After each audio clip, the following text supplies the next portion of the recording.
All right. Boy, this is a real pleasure to be joined by a member. I mean, come on now. There's only two classes that have gone into that Bengals Ring of Honor, and he's one of the names up there, the pride of Auburn University, and one of the great right tackles in the history of football, Willie Anderson. Willie, how you doing, man? You look good. How's life treating you? Everything's great, brother. Thank you for having me on. Thank you. Hey, listen, let's get right into what you got going on next week. Your buddy John Kitna just took over right up the road from where our studios are here at Lakota East High School. And we know he knows a lot about quarterbacking and a lot about offense, but you know a lot about offensive line. What do you got happening, when, where? For the past 6 years, I've been doing my Willie Anderson Lineman Academy, and we've been traveling around doing these football camps. We do training. We have a scholarship service, recruiting service. So next week at Lakota East on the 30th and 31st, we're going to bring my academy up, my coaches, players, my strength team. We'll have a two-day offensive lineman camp. It's not going to be the one-on-one camps you see on Instagram or social media. It's going to be all about a teaching camp. It's going to be film work. We're going to put them in the weight room and teach them weight room mechanics for offensive linemen. We're going to feed them, give them gloves, give them T-shirts, give them a lot of coaching, and hopefully for 3 hours a day, they'll leave there after those 2 days learning a lot more about offensive line play as we see it as, in my academy. Let me ask you, Will, are you working with all age groups on this thing you're doing as you travel around, or are you working primarily with high school guys, junior high school guys? How young and how old can they be? So I started this business off for high school kids. I then started doing some stuff with 7th and 8th grade kids, but I kind of see now that 8th grade is kind of the limit because you kind of can tell if a kid is going to be an offensive lineman by 8th grade. I think 8th grade and up is low enough for them to pick it up, because these camps we're doing they're not your babysitting camps where you go to the camps and everybody have a good time. Like, we're actually working and teaching. Those are different from the camps you see current NFL players throw, where it's just a community camp. Guys have a good time, and all the big kids, the linemen run the football. That's a different kind of camp. This camp is a working camp, and we start at 8th grade through high school. But I've been primarily working with high school, college, and pro guys. But for the camps, 8th grade is the lowest we go to seniors in high school. I'm kind of curious. You talked about, by 8th grade. I mean, clearly it starts with size. I mean, let's be honest about it, right? I remember when I broke my leg a number of years ago, and I was going over to Beacon Orthopedics for rehab stuff, and I'm sitting on a training table next to a kid whose name is Paris Johnson Jr., right? But back then the guy's in 8th grade. You can look at that dude, and you're like, man, that guy's going to be an offensive lineman. There is no doubt about it.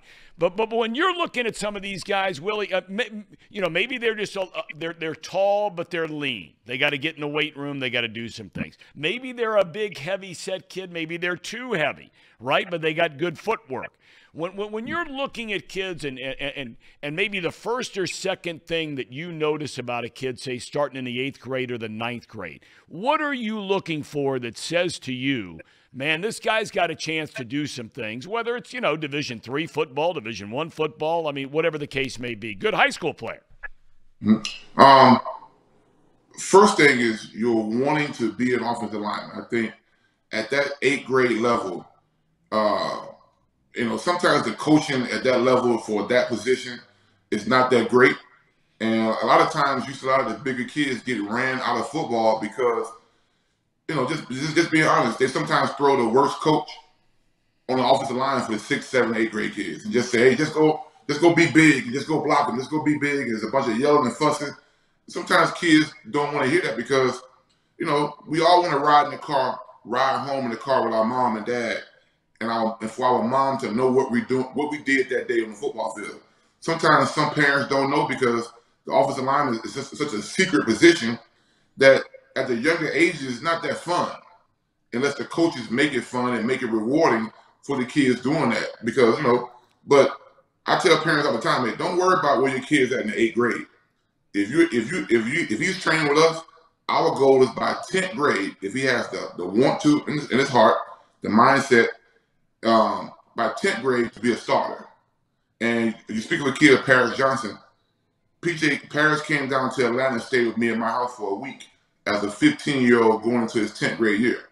Now, when I saw him at 6'7", and then he came to my workout because my brother Floyd Walker, who's Pastor Floyd Walker in Cincinnati, who was owner of the Happiest Pizza, he brought him down and brought him to a workout with me. And the first workout, I had to put Paris out the workout because he was that bad. Like it was bad. And he'll tell you that. But he was 6'7", and he wasn't the biggest kid. Like, he wasn't a 6'7", 300-pound kid as I was. But I knew he had some potential, but he was way behind. But the thing that separated guys like Paris was his mindset. He wanted to be an offensive lineman. He wasn't saying, hey, I'm getting thrown on the offensive line. No, he wanted to be an offensive lineman, and he embraced that. So the first thing I ask kids is, do you want to do this? Do you want to do it? Because it's hard work. Like, people think, developing these kids is just some play stuff. It's hard work. So the biggest thing first is you'll want to. Because I don't care about, I've had kids who came to me as 8th graders, and they were 5'10", 5'11", centers and guards, and their parents, they had low confidence. But by their 10th grade year, he was a 5'11", 235-pound starting center. Now, is that a Division I center? Probably not, but he has a chance to start as a high school kid. That's kind of one of the biggest things we want, is to change the mindset and the confidence for these big guys. Because I was a big, non-confident kid at 14 years old, at 6'5" and 275 pounds, and I had no confidence. But I started to play really good ball my freshman year on the varsity team because confidence was instilled into me. So that's one of the biggest things we do at my academy, and we hope to do the same thing in the camps. So, in getting the word out on this thing, and again, it's next week, and we'll give everybody the information on how they can jump online or call and get their kids or grandkids or nieces or nephews, whatever the case may be, out there. So this is a camp. Nieces can come. What's that? Nieces can, yeah, that's right. Nieces can come too. Absolutely. You had girls come in there? Exactly. If they want to come, hey, I've had some of the women call about the women football leagues, about training. I've done it before. So there are women football leagues, and they have offensive linemen. And the linemen are, these women are really skilled and tough too. So, so there are women football players, and there are women offensive linemen. So they can come too. Amen. So when you said something interesting to me, because I think the natural reaction for some people would be, okay, this is going to be an offensive line camp for tackles, big, huge, strong guys. But you just point out, and I think it's great, and I think it appeals, obviously, to far more people, just to think that their kid, who can be the 5'9", 5'10" guy that you just alluded to, but all of a sudden the difference it can make in their high school life and in the long term, because I know that what you're doing is really about the long term. Yeah, if they get to D1, it's great. Yeah, if they get to the pros, even better. But we know the likelihood of that at the end of the day is very, very small. There are only a select number of you out there. But what it can mean to these young people like you in getting confidence in their lives and moving forward in life. There are more of those kind of kids than the Paris Johnson or the Bronson Jones. I just had 2 guys go the first round, but I've had so many players before those 2 guys this year. Those just 2 guys that had a chance to make it that far. I don't even talk to NFL to high school kids. Like I don't mention. I mention sometimes some stories of my career, but never about, hey, you got to be at the NFL, because it's so far away, bro. Like there's so many things that have to happen. What do? You got to go through 3 years of college and just picking. We see now, college is so kind of crazy for these kids with the transfer portal, and you never know what's going to happen once you get to college. So I teach kids to dominate now, to be confident now, and whatever level you're on right now, let's win that level right now. If it's freaking JV football, let's be the best JV offensive line we can be, and hopefully move up. And I'm just being honest, like I haven't had a kid yet. Like it sounds like bragging, but I haven't had a kid yet that signed up that wasn't starting and didn't start coming to us and did not become a starter. All our kids became starters. They became productive. Some kids took longer than others, but we stayed with them, and we stayed with them because it's a process. Everybody doesn't start right away. You know, some things happen. Some kids are at powerhouse high schools. Some kids may be a little bit too small, but even the smaller guys, we put that confidence into them. We teach them how to gain confidence and be confident in themselves and their ability. And what I've learned is once you teach a young guy a skill set, it breeds confidence, because I always say I think the offensive line is the toughest position to play, the toughest skill to learn in all the sports besides probably hitting a baseball. And if you think about it, moms and dads don't go outside with their kids to go play blocking. No one plays blocking. You know what I mean? Yeah, right. Everyone goes outside to play. They play catch, they throw the football, they rush the passer, they want to defend the passer. No one goes outside and says, hey, man, let's go out and play blocking. So it's something that you have to want to do. And I think as you go up, the levels go up, you get a chance to get higher rewards. Like, you mentioned Paris earlier. When I first met Paris and started training him, he didn't even start his sophomore. He didn't start the last 4 or 5 games of his sophomore year at St. X. And then going to the junior year, he started, and then all the awards and accolades started to come because he became a better player. So it takes time to development, but I tell people, this is the toughest skill to coach, teach, and learn, and I think in all the sports. So much, and I've been around Anthony Munoz a lot through the years, just because we both lived in this town, nearly forever. And I remember, in fact, I announced one year in the NFL with him when Fox first started way back in 1994. He was my partner. And he used to talk all the time, Willie, you are always just this big guy. Anthony was a big guy, but he wasn't big like you're big. And he talked about how he thought he played his best when he was a little bit more on the lighter side. Have offensive linemen gotten too big? No, they've actually gotten smaller. There are no linemen. You don't see that many linemen with the body type I had. Now, I'm smaller now than I was when I played, but there are not many 6'6", 340-pound tackles. Like the guys I see now, like just for instance, this year, we had 7, 8 guys that get drafted out of my academy this year. If you see these guys' bodies, like you wouldn't think these guys were NFL tackles, but you think they may be. Like if you see Paris Johnson and you see Roger Jones, these guys are 6'6", 312, 13 pounds. You know what I mean? I was 305 pounds as a 15-year-old. So, you know what I mean? You know what I mean? So times are definitely different. I think guys are. I think you see more and more offensive linemen now that are changing positions. That are guys like, you take a guy like Lane Johnson, who's all-pro left right tackle for the Eagles. Lane was a high school quarterback. Titus Howard, the right tackle from the Texans, played at Alabama State. He was a high school quarterback. So I see more guys changing positions from defensive linemen to offensive linemen. I think now the guys now have to be a lot more lighter, athletic, because the rushers are changing up. When I first came to the NFL, all the rushers in '96, the rushers were the Michael Strahan type bodies, Reggie White type bodies. As I got older, the mid part of my career, I started seeing guys like Julius Peppers and Javon Curses. These guys are 6'6", 270, running 4.3s. At the end of my career, I started to see guys like Robert Mathis and Dwight Freeman. James Harris, these guys are 6'1", 6'2", just off the edge, giving you moves that you've never seen before. So as an older guy, I was like, yeah, it's time for me to retire. These guys are getting fast as hell. And they're doing moves that we didn't see 10 years ago. So as it changed, as the position evolved, you know what I mean? Guys are different. Like Anthony was considered a big guy back when he played. But I played at 340. He wasn't 340. Like that. In my era, 340 was that's big guys. You know, John Ogden played at 340. All these guys were big tackles. Our era was a big era of big tackle because we came into the league when it was a running game first, but then it slowly changed over. Like for us, I always say when we got Carson in 05, 03, and we paid him that money in 05, the objective changed from pounding the football with Corey Dillon and Rudy to protect Carson at all costs. And I think now today's NFL linemen are built to protect the quarterback at all costs.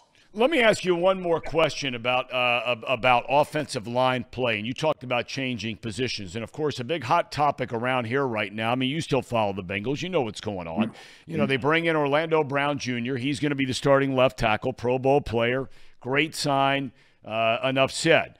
Now the decision for Jonah Williams, going from where he's only played as a left tackle to right tackle. What will be his biggest challenge going from left to right? I've been training Evan Neal for the Giants. One of Jonah former Alabama guys who've done the same thing. In college, Evan was a right tackle as a freshman, but his last 2 years played left, similar to Jonah.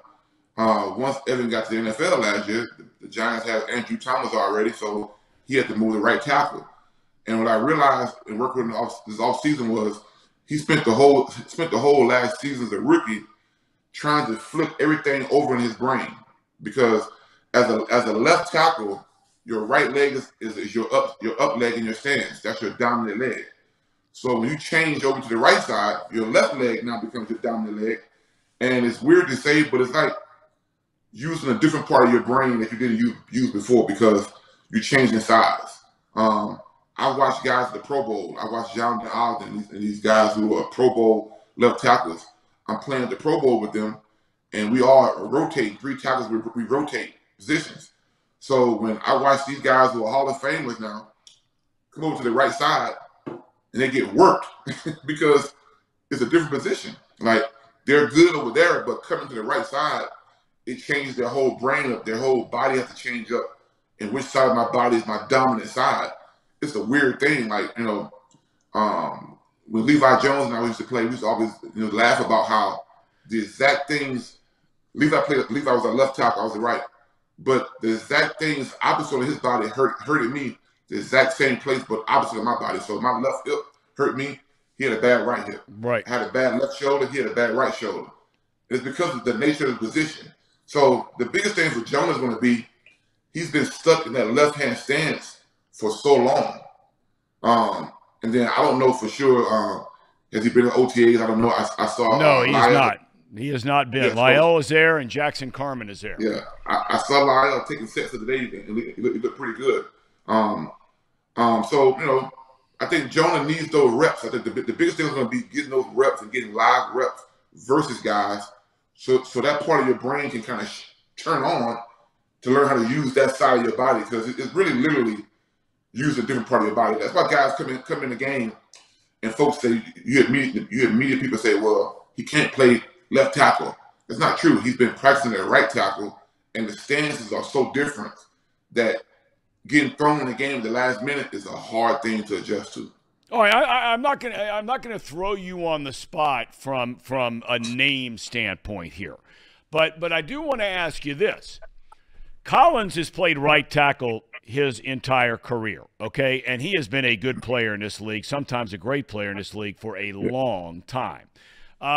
If you just had 3 guys coming in to battle for the right tackle position, I'm leaving the names out of this, but would you think at the end of the day, the best chance for success, if all things are equal, the best chance of success would be for the guys that have played left tackle before, as opposed to a guy who's moved from another position? You know, I mean, Carman, for example, was a guard. He was a tackle in college. He goes to guard in the pros. He comes back, plays tackle last year, his left side after the injuries, and now he's going to come over and try and win the job on the right side. Would the guys who have been there before naturally just have an advantage? Guys who've been at the position at right tackle? Yeah. I mean, everything's according to the person, individual. You know what I mean? And we can never, like I said earlier about the high school guys having to want to. You never can judge a guy's want to. So if a high level guy wants to do something, he wants to do it, and his heart's in, his mindset's in it, it's going to be hard to beat out a high-level guy who has the right kind of mindset, who wants to do it. Mm-hmm. So, in saying that, like, you know, just never know, man. Like, you just never know, like, a guy's ability to turn a switch on. Because Jonah has played a lot of football and has a lot of professional pride. I mean, Yep. and I can't say if he wants to play that position, I can't say he won't win it out. But at the same time, I understand the guy, if Lyle is healthy and he's competing, I think the advantage kind of goes to him because he's been at that spot already and been really good at the spot already. I got to ask you one more question before we tie a ribbon around your time today, and we certainly thank you. I read a long time ago, but I got to ask you, is this true? Did you actually once bench press 675 pounds? Is that true? No, I have no clue where that comes from. Oh, really? So that's nonsense. I don't even want to bench that much weight. Like I don't blame you. The most I ever benched was maybe. I got long arms, so benching is hard for long arm guys. You know what I mean? So I probably benched in 470. I think one day with Tequio, one day to Tequio, maybe like 450. Tequio was more than me. You know what I mean? But the long arm guys have a hard time benching. That's why benching to me is not a true test of one's football strength, because the long arm guys have a disadvantage. But I saw that one time too. I was like, yo, where did that come from? Like in college, I used to fake back injuries to not lift heavy on my back. I saw a teammate of mine blow his back out squatting, and I said, oh no, hell no. I'll never make the NFL and here with these weight coaches trying to get us to bench these Olympic weight records. I don't want to do that. I'm trying to get to the NFL. So I would fake back injuries in college to keep from lifting heavy. So I've never wanted to lift heavy in my life. So well, I think it was a good decision, Willie. I think you did all right for yourself, man. Okay, it's the Willie Anderson Lineman Academy, the O-Line Summit. It is going to be next week out at Lakota East High School. And again, the dates are May the 30th, May the 31st. How would somebody sign up, whether it's online, phone call? How would they do that? They can go to eventbrite.com and put in eventbrite.com and put in those words just said, the Willie Anderson Lineman Academy. The O-Line Summit. And here's the promo code I want to give your listeners to. A promo code for your viewers the promo code is promo. I'm sorry. Okay. The promo code is promo for a discount on there. And like I say, you're getting 2 days of work. It's not a babysitting camp. It's not one of the camps the kids go drop off and just go, everybody get a t-shirt. We're going to work. The coach is going to be working. We're going to give you tons of information. And it's the exact same as me. If I was to come train guys in your city, you know what I mean? I think this is a really good deal. And we're going to feed the kids. Everyone's getting, all the campers are getting gloves. They're getting t-shirts I'm wearing right here. You know what I mean? So it's going to be a really good thing. But go to eventbrite.com, sign up, use the promo code PROMO to get your discount. All right. Willie, we really thank you for your time today. We wish you the best of luck in the camp. It's fantastic what you're doing for young people and even for guys that are, in college knocking on the door, and even guys who are already up there and trying to get better. And we really appreciate your time today. All the best to you, Willie. Godspeed ahead, my friend. Thank you. And who dat? Who day indeed. We'll see how it goes this year. Willie Anderson, one of the all-time great Bengals. He was on the 40th anniversary team, 50th anniversary team. He's one of the great Bengals in franchise history, and that's why they've only had 2 classes in the Ring of Honor. And he went in the second one.